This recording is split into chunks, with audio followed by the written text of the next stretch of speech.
ಕನ್ನಡ ನಾಡು, ಇದು ಕನ್ನಡಿಗರ ನಾಡಿ ಮಿಡಿತ. ನಮ್ಮ ಸರ್ಕಾರ ಸಹಭಾಗಿತ್ವವಾಗಿ ಸರ್ಕಾರದ ಒಂದು ಆಶೀರ್ವಾದದಿಂದ ಜಾಸ್ತಿ ದುಡ್ಡನ್ನು ಮಾಡ್ತಿದ್ರೆ ಅದು ದೇಶಕ್ಕೆ ಬಹಳ ತೊಂದರೆ ಆಗ್ತದೆ, ಮಾರ್ಗ ಆಗ್ತಕ್ಕಂತ ಕೆಲಸ ಆಗುತ್ತೆ. ತಮ್ಮ ಗಮನಕ್ಕೆ ಇರಬೇಕಂತ ಈ ಸಂದರ್ಭದಲ್ಲಿ ಕೇಳಲಿಕ್ಕೆ ಇಚ್ಛೆ ಪಡ್ತೀನಿ. ಅದಕ್ಕಾಗಿ ಇವತ್ತು ಯಾವ ಮೋದಿ ಸರ್ಕಾರ ಕೇಂದ್ರದಲ್ಲಿದೆ, ಮೋದಿ ಸಾಹೇಬರ ಸರ್ಕಾರ ಕೇಂದ್ರದಲ್ಲಿದೆ, PSU ಕಂಪನಿಗಳನ್ನ ಪಬ್ಲಿಕ್ ಸೆಕ್ಟರ್ ಅಂಡರ್ಟೇಕಿಂಗ್ ಕಂಪನಿಗಳು ದಿವಾಳಿ ಎದ್ದು ಹೋಗ್ಬಿಟ್ಟಿದ್ದಾವೆ. ಯಾವ PSU ಬಗ್ಗೆ ನಾವು ಮಾತನಾಡ್ತಿದ್ದೀವಿ, ಯಾವ ನರೇಂದ್ರ ಮೋದಿ ಸಾಹೇಬರು ಅಧಿಕಾರಕ್ಕೆ ಬರಕ್ಕಿಂತ ಮುಂಚೆ ಈ ದೇಶದಲ್ಲಿ 36,000ಗಳಷ್ಟು ನಮ್ಮಷ್ಟು ಟವರ್ಗಳಿದ್ದು PSU ಒಂದೇ ಸ್ಥಾನದಲ್ಲಿ ಇತ್ತು. ಇವತ್ತು PSU ಇಲ್ಲೇ ಇಲ್ಲ. ಇವತ್ತು ಯಾವ ನೆಟ್ವರ್ಕ್ ನಡೀತದೆ, ಯಾವ ನಡೀತದೆ? ಜಿಯೋ ಕಲ್ಲೋ ದುನಿಯಾ ಮುಟ್ಟಿ ಮೇ ಜಿಯೋ ನಡೀತಾ ಇದೆ. ಯಾವ ಪ್ರಧಾನಮಂತ್ರಿ ಸಾಹೇಬರು, ನಮ್ಮ ಮೋದಿ ಸಾಹೇಬರು ವಿಶ್ವಗುರು ಇವತ್ತು PSU ಯಾಕೆ ನಂಬರ್ 1 ಆಗಿಲ್ಲ? ಅದಕ್ಕೆ ಉತ್ತರ ತಾವು ಕೊಡಬೇಕಂತ ಈ ವೇದಿಕೆ ಮುಖಾಂತರ ಅವರಿಗೆ ಪ್ರಶ್ನೆಯನ್ನು ಮಾಡ್ತಿರ್ತೀವಿ. ಈ ಸಂದರ್ಭದಲ್ಲಿ ಕೇಳಿಕೆ ಬಯಸ್ತೀನಿ ಬಂಧುಗಳು. ಇವತ್ತು ಸನ್ಮಾನ್ಯ ಮುಖ್ಯಮಂತ್ರಿ ಸಿದ್ದರಾಮಯ್ಯ ಅವರ ಸಾಹೇಬರ ನೇತೃತ್ವದ ಸರ್ಕಾರದಲ್ಲಿ ಇವತ್ತು ಹೆಗ್ಗಳಿಕೆ ಏನಂತಂದ್ರೆ ನಾವು ಈ 5 ಗ್ಯಾರಂಟಿಗಳನ್ನ ಕೊಡ್ತಾ ಇದ್ದೀವಿ.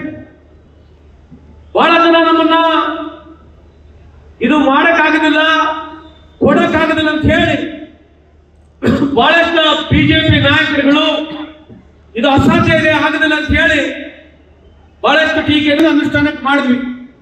ಈ 5 ಗ್ಯಾರಂಟಿ 56,000 ಕೋಟಿಯಿಂದ 60,000 ಕೋಟಿ ವರ್ಷಕ್ಕೆ. ಎಷ್ಟು?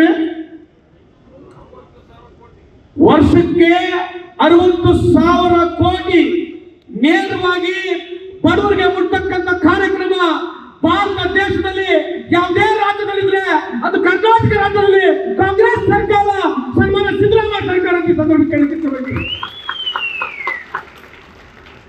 ವರ್ಷಕ್ಕೆ 60,000 ಕೋಟಿ ಆದ್ರೆ 5 ವರ್ಷಕ್ಕೆ 3 ಲಕ್ಷ ಕೋಟಿ. ಎಷ್ಟು? ವರ್ಷಕ್ಕೆ 60,000 ಕೋಟಿ ಆದ್ರೆ 5 ವರ್ಷಕ್ಕೆ 3 ಲಕ್ಷ ಕೋಟಿ ಕೊಡ್ತಕ್ಕಂಥ ಸರ್ಕಾರ ಬಡವರಿಗೆ ನೇರವಾಗಿ PPT ಮುಖಾಂತರ ದುಡ್ಡು ಕೊಡ್ತಕ್ಕಂಥ ಸರ್ಕಾರ ಯಾವುದೇ ಅಂದ್ರೆ ಕಾಂಗ್ರೆಸ್ ಸರ್ಕಾರ, ಸನ್ಮಾನ್ಯ ಸಿದ್ದರಾಮಯ್ಯ ಸರ್ಕಾರ ಅಂತ ಈ ಸಂದರ್ಭ ಕೇಳಲಿಕ್ಕೆ ಇಚ್ಛೆ ಬಯಸ್ತೀನಿ ಬಂಧುಗಳೇ. 3ನೇ ಸ್ಥಾನದಲ್ಲಿ ಹೋಗ್ಬಿಟ್ಟಿದ್ದೀವಿ.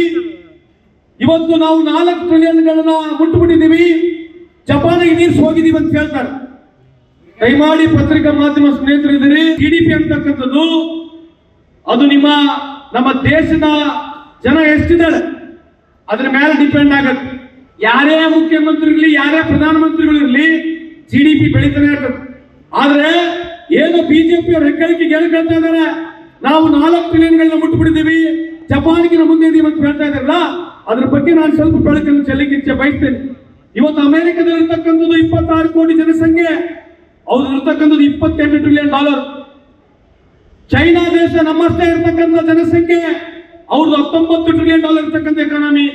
ನಾವು 1.4 ಬಿಲಿಯನ್ ಇರ್ತಕ್ಕಂಥ ಜನಸಂಖ್ಯೆ, ನಮ್ದು ಕೇವಲ $4 ಟ್ರಿಲಿಯನ್ ಎಕಾನಮಿ. ಅಂದ್ರೆ ಅರ್ಥ ಏನಂತಂದ್ರೆ ಯಾವಾಗಲೂ GDP ಜೊತೆಗೆ ಪರ್ ಕ್ಯಾಪಿಟಲ್ ಇನ್ಕಮ್ ಅಂತ ಹೇಳ್ತೀವಿ. ಪರ್ ಕ್ಯಾಪಿಟಲ್ ಇನ್ಕಮ್ ಅಂತಂದ್ರೆ ಏನಂತಂದ್ರೆ ಒಬ್ಬ ಮನುಷ್ಯ ಈ ದೇಶದಲ್ಲಿ ವರ್ಷಕ್ಕೆ ಎಷ್ಟು ಆದಾಯ ಇದೆ ಅದಕ್ಕೆ ಅವನಿಗೆ ನಾವು ಪರ್ ಕ್ಯಾಪಿಟಲ್ ಇನ್ಕಮ್ ಅಂತ ಹೇಳ್ತೀವಿ.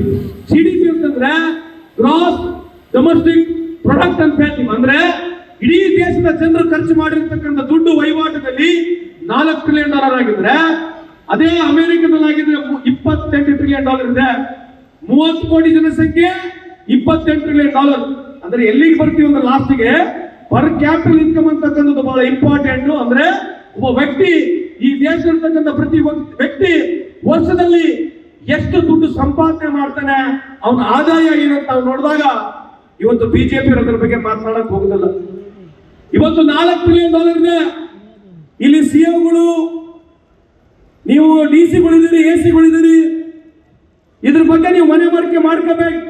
ಇವತ್ತು ನಮ್ಮಲ್ಲಿ $4 ಟ್ರಿಲಿಯನ್ ಎಕಾನಮಿ ಇದ್ರು ಕೂಡ ಇವತ್ತು ಪರ್ ಕ್ಯಾಪಿಟಲ್ ಇನ್ಕಮ್ ಏನು $200 ಹೆಚ್ಚು ತೋರಿಸ್ತಾ ಇದೆ.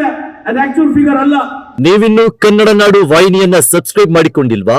ಹಾಗಾದರೆ ಈಗಲೇ ಸಬ್ಸ್ಕ್ರೈಬ್ ಮಾಡಿ, ಪಕ್ಕದಲ್ಲಿ ಕಾಣುವ ಬೆಲ್ ಐಕಾನ್ ಕ್ಲಿಕ್ ಮಾಡಿ ನೋಟಿಫಿಕೇಶನ್ ಪಡೆಯಿರಿ.